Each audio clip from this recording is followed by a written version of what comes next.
Gas जैसे जैसे हमारी population, company, new factory, buildings का डेवलपमेंट हो रहा है वैसे वैसे हमारी इलेक्ट्रिसिटी यानी बिजली की जरूरत भी बढ़ रही है। लेकिन हमें उपलब्ध मात्रा में बिजली मिल जाने के कारण हमें बिजली से कोई प्रॉब्लम नहीं हो पाती है। तो गाइस आज की इस वीडियो में हम बहुत कुछ जानने वाले हैं। जैसे कि आज की इस वीडियो में हम ये जानेंगे कि इंडिया में कितने टाइप्स के पावर प्लांट्स यूज किए जाते हैं, बिजली को कैसे उत्पन्न किया जाता है।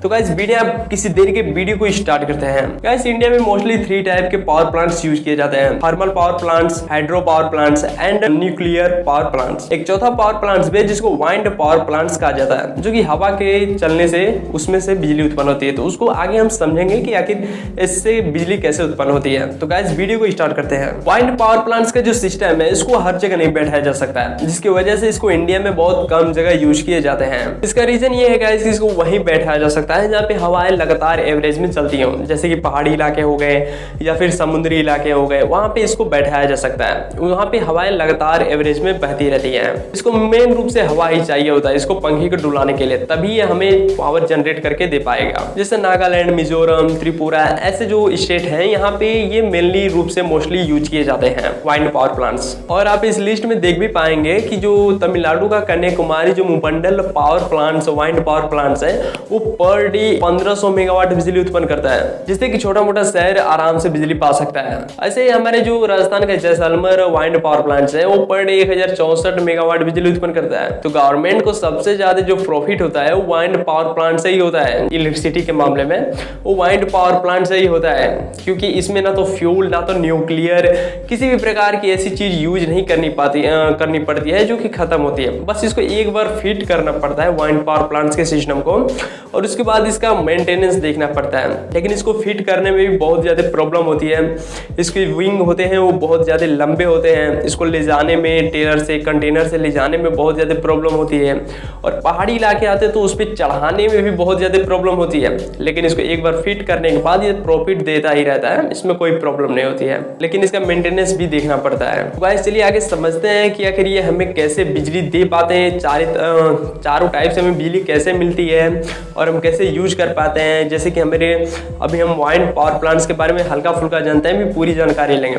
तो बाकी चारों तरीके से समझते हैं, जैसे कि थर्मल पावर प्लांट्स कैसे हमें बिजली देता है, एंड न्यूक्लियर पावर प्लांट्स कैसे बिजली देता है, एंड हाइड्रो पावर प्लांट्स से हमें कैसे मिलती है बिजली, एंड वाइंड पावर प्लांट से तो हल्का और बचा है वो भी समझ लेते हैं। गाइस तो सबसे पहले हम समझते हैं वाइंड पावर प्लांट्स के बारे में। वाइंड पावर प्लांट्स एक ऐसा पावर प्लांट है जो हमें फ्री में मुफ्त में बिजली देता है, जिसमें हमें ना तो न्यूक्लियर ना तो फ्यूल कुछ भी यूज नहीं करना पड़ता है। एक खंभे के जैसा होता है और ऊपरी वाले भाग में एक 3 विंग लगे होते हैं जो कि हवा के झोंकों से चलता है। और ये 3 विंग होते हैं ये अंदर जाके टच होता है एक गियर से, और गियर टच होता है हमारे जनरेटर से। जब हमारा जो 3 विंग है या हमारी स्लो स्पीड में यानी लगभग 12 किलोमीटर आवर की स्पीड में भी चलेगा, तो जो अंदर लगा वो गियर होगा वो हमारे जनरेटर को लगभग 160 या 180 किलोमीटर पर आवर की स्पीड से घुमाएगा।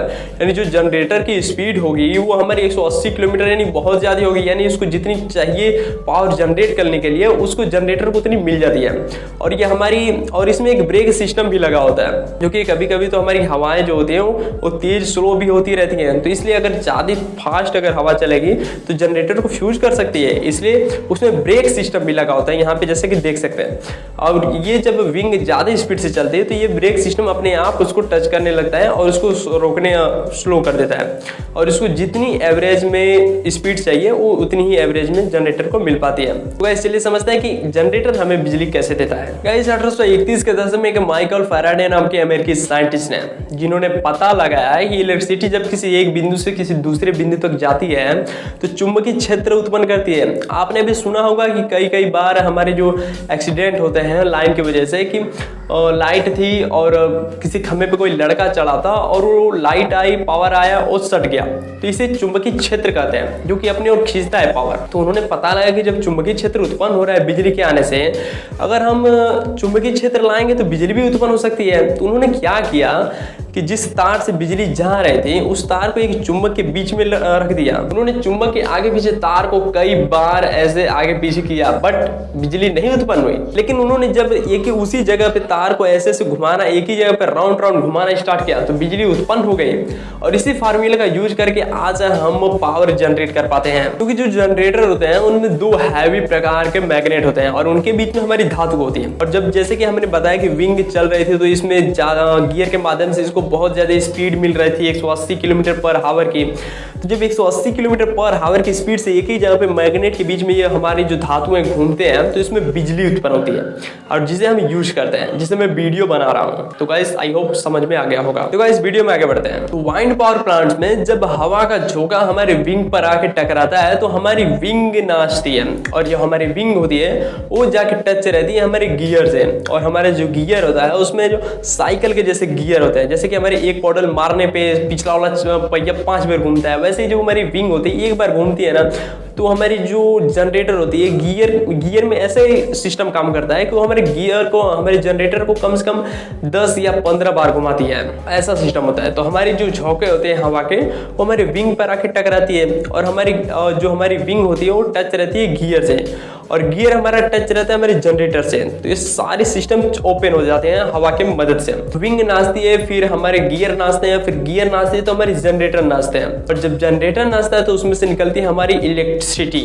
और इलेक्ट्रिसिटी जाती है हमारे ट्रांसफार्मर में और फिर ट्रांसफार्मर में से हमारी जाती है हमारे बिजली के खंभों में और फिर हमारे बिजली के खंभों में से चली जाती है। गाइस हमारे सेकंड नंबर पे आता है हमारा थर्मल पावर प्लांट्स। गाइस इसको समझ में हमको बहुत ज्यादा मजा आएगा और हमें भी मजा आएगा समझाने में। गाइस ये जो थर्मल पावर प्लांट होता है इसमें हमें कोयले का यूज करना पड़ता है, कोयले को जलाना पड़ता है। तो बहुत सारे लोग होते हैं जैसे हम भी पहले नहीं समझ पाते थे कि आखिर ये कोयले के जलने से हमें बिजली कैसे मिलती है। तो गाइस आज की इस वीडियो में सब कुछ डीपली एकदम क्लियर कर देंगे।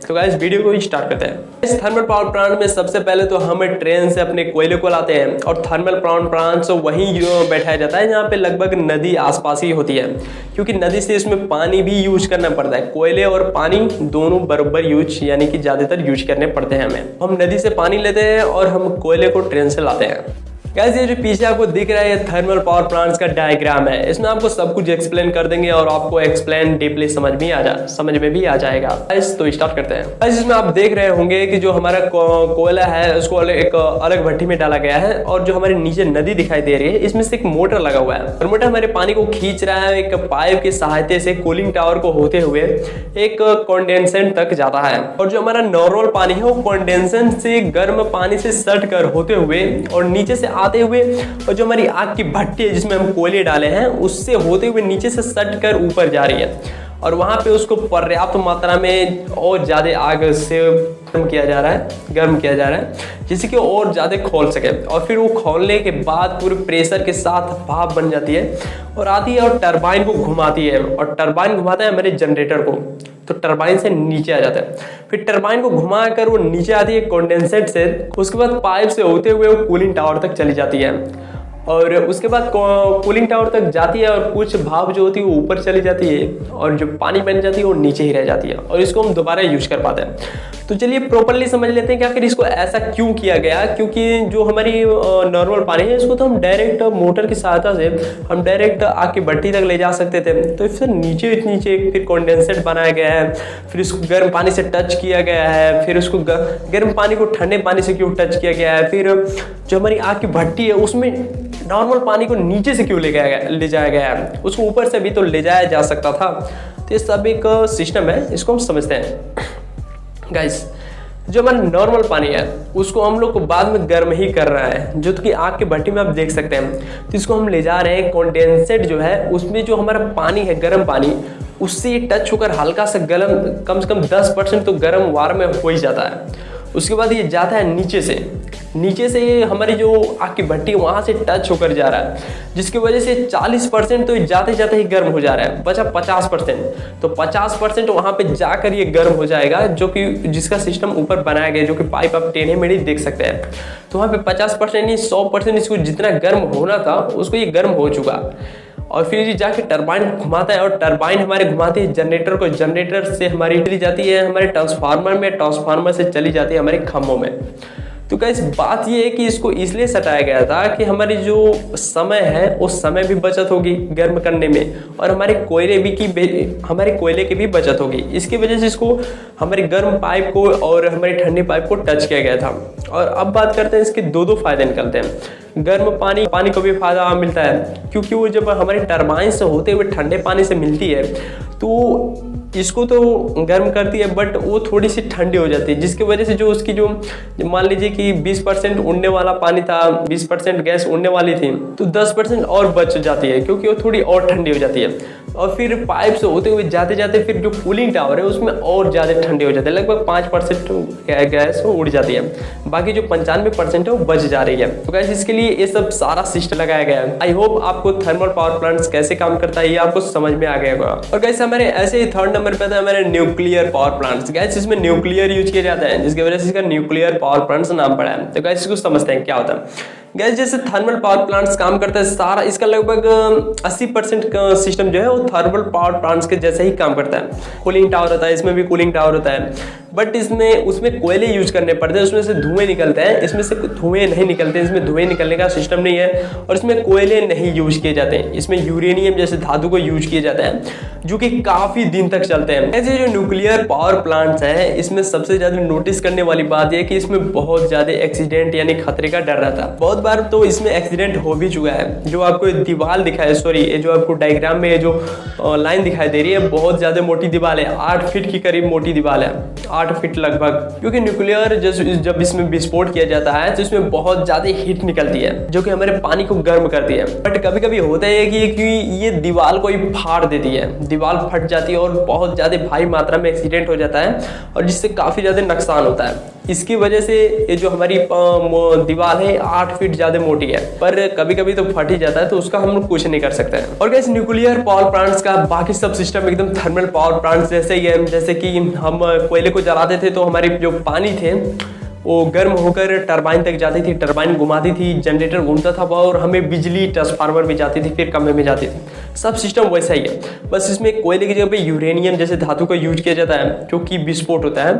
और इसमें काफ़ी ज़्यादा हीट निकलती है, जो कि इसको लगभग 1 महीने तक गर्म ही रखती है, और हमारी जो पानी है वो हीट होते रहते हैं और टरबाइन को चलाती रहती है। बट वैसे इंडिया में उतने हाई क्वालिटी के यूरेनियम नहीं मिल पाते हैं। जैसे सोना होता है उसमें 24 कैरेट गोल्ड होते हैं, वैसे ही सोने को मापे जाते हैं, वैसे हमारे यूरेनियम को भी मापा जाता है। तो वैसे हमारे इंडिया में वैसे यूरेनियम नहीं मिल पाता है, बट सब कुछ ये थर्मल पावर प्लांट्स के जैसा ही है। अब आ जाते हैं हमारे 4th नंबर पे hydro power plants. Guys hydro power plants भी एकदम बिल्कुल वाइंड पावर प्लांट के जैसा ही है, क्योंकि इसमें ना तो यूरेनियम, ना तो फ्यूल, ना तो जैसे जनरेटर, हमारे जो घर में जनरेटर यूज किए जाते हैं, कभी कभी शादी विवाह होता है तो जनरेटर यूज किए जाते हैं, तो उसमें क्या होता है कि हमें फ्यूल डालना पड़ता है, डीजल डालना पड़ता है।